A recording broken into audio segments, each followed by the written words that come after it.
and think it's the norm. You get put down by somebody enough, you start believing it yourself. Or if you don't believe it, you don't fight it anymore. Right. For a long time, there were a lot of people who didn't know they had the right to keep and bear arms. They thought that was only for the other people, for the rich people. If I carry a gun, I'm going to have to, because they had been conditioned to fear to be free. They thought I was crazy. They're like, man, I'm with you, but should you be saying that stuff out loud? I mean, I heard that more than once from senior African-American people, uncles and people that are like, yeah, I've been pro-gun. I've been a member of the NRA since 1956. I'm thinking, really? He goes, yeah, look at, he had all these like decals and stuff on the back of his truck. And I thought, I've never heard you say anything. He said, well, we can't. Why not? And I had to learn that whole cultural thing from my own people of the stigmas and the fears. Some of it was righteous. In fact, that there was a time when if you mentioned that you had a firearm, you could get locked up for no reason at all. And that thing just kind of perpetuated into generations fearing.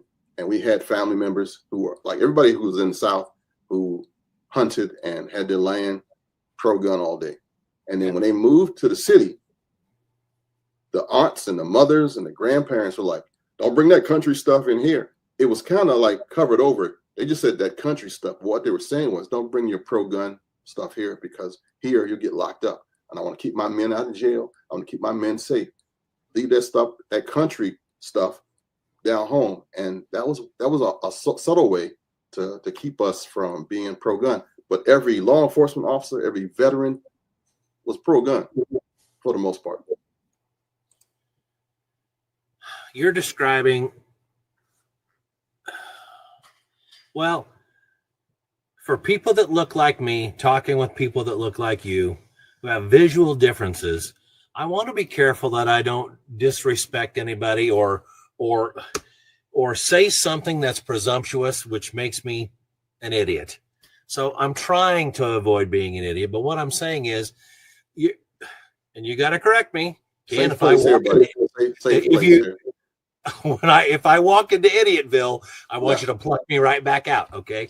So you're describing a cultural problem that I want to believe, that I pray has been passed. So I keep asking myself, why do we seem to revert back to it? Why do we go back to it?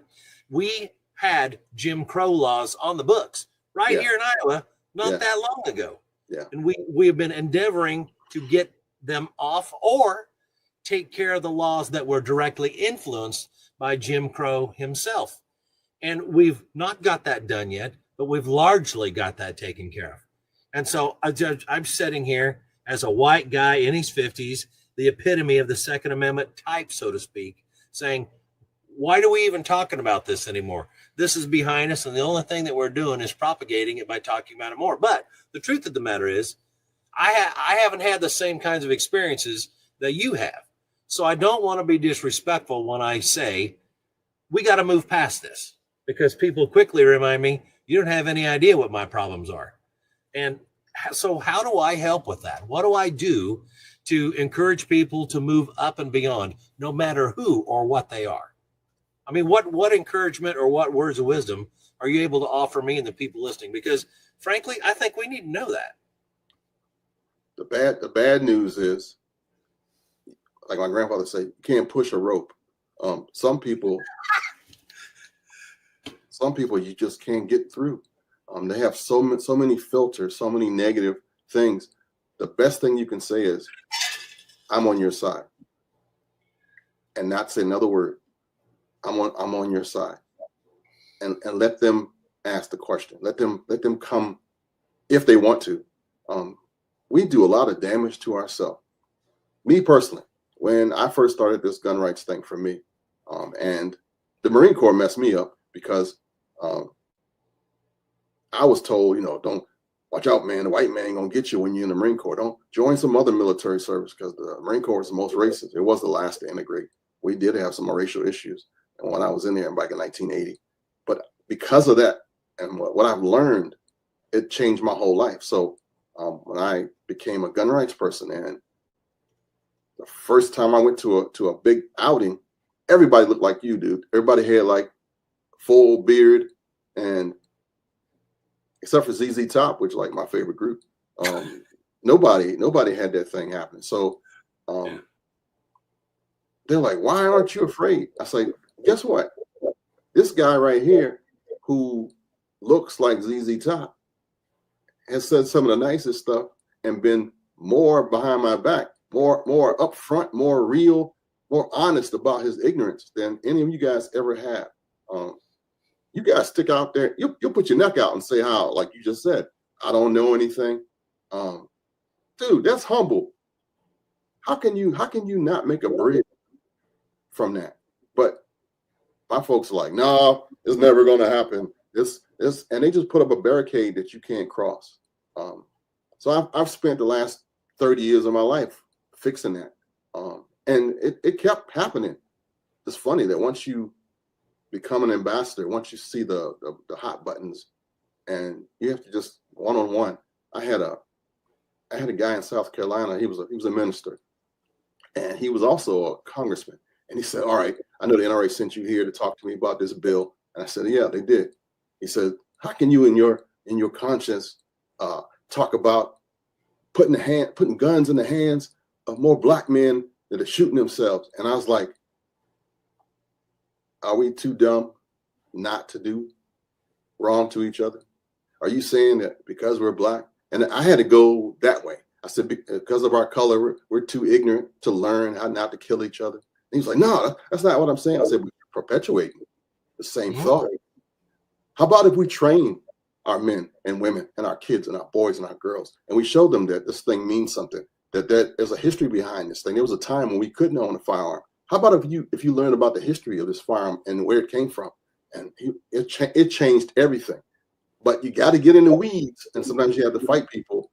You don't win that day. Like, I'll give you another example. I was in Baltimore, and we were doing the Moms Demand Action, and they had pictures of all their slain children on these pictures on their chest, and they were saying, yeah, the NRA is killing our kids.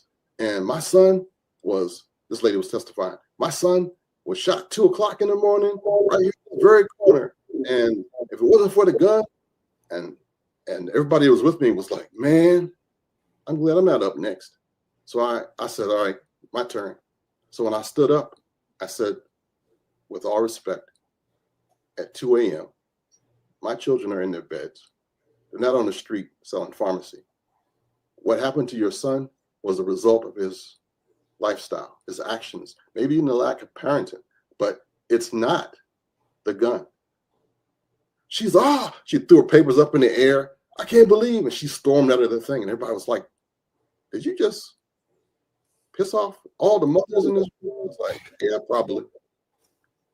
But when I went right after her, and in the hallway, she was crying, she was mad. She's like, I can't believe you said that on television in front of all these people. You made me look like a fool. And I said, listen, sister, you're blaming the gun. And somebody paid for you to come here to pimp your child on your shirt. They don't care about your grief.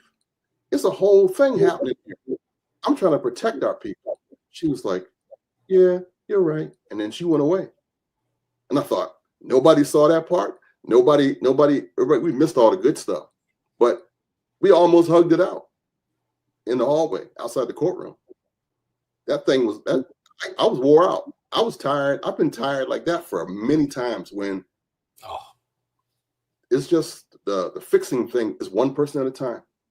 None of my broadcasts, none of my podcasts, none of the times I've spoken in front of people with large groups did I do any change. The same with, except for one time, except for the time there was the shooting.